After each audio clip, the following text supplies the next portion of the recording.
When did a waiter nearly unalived your 8-year-old because he thought you were lying? My 8-year-old daughter Phoenix has severe leukemia and is currently going through chemotherapy. The treatment has made her immune system extremely weak, and she's also developed serious food allergies, especially to nuts. Last month was Phoenix's birthday, and she'd been asking to go to this fancy Italian restaurant she'd seen on TV. After weeks of chemo treatments and hospital visits, we wanted to give her one normal, happy experience. I called the restaurant ahead of time to explain Phoenix's situation, the leukemia, the compromised immune system, and the severe nut allergy. The manager assured me they could accommodate her needs and would take extra precautions. When we arrived, Phoenix was so excited. She'd worn her favorite dress and the new wig we'd bought to replace the hair she'd lost from chemo. She looked like any other happy 8-year-old, just a little pale and thin. Our waiter, this guy named Derek, seemed annoyed from the moment we sat down. When I reminded him about Phoenix's allergies and asked him to please make sure the kitchen knew, he rolled his eyes. Yeah, these nuts. I got it. It's really important, I stressed. She's immunocompromised from cancer treatment. Even cross-contamination could be dangerous. Derek looked at Phoenix, then back at me. She looks fine to me. I was taken aback. Excuse me? I'm just saying, she doesn't look sick. A lot of parents exaggerate these allergy things for attention. My husband stepped in. Sir, our daughter has leukemia. This isn't about attention. Derek shrugged. If you say so.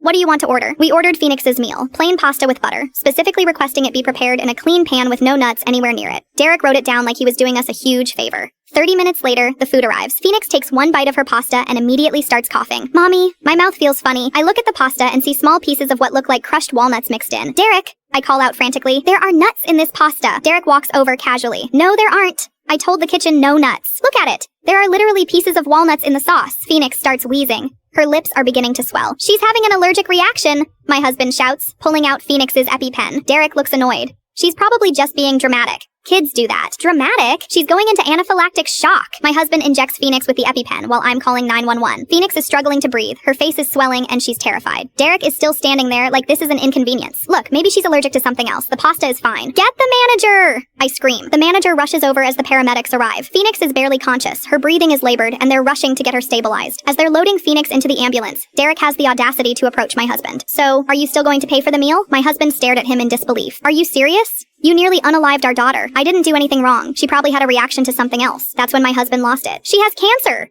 Her immune system can't handle what normal kids can handle. Well, maybe you shouldn't bring sick kids to restaurants if they can't eat normal food. The manager overheard this and immediately fired Derek on the spot. But the damage was done. Phoenix spent 3 days in the ICU. The allergic reaction, combined with her weakened immune system from chemo, caused complications that set back her cancer treatment by weeks. The doctor said if we'd been even 5 minutes later getting her to the hospital, she might not have made it. When the police investigated, they found that Derek had specifically told the kitchen to just put a little bit of nuts in the pasta because he thought we were making a big deal out of nothing. He was charged with reckless endangerment and assault. During his court hearing, he still maintained that he didn't think a few nuts would matter. The judge was not sympathetic. Derek got 2 months in jail and had to pay Phoenix's medical bills. Phoenix recovered, but she's now terrified of eating at restaurants.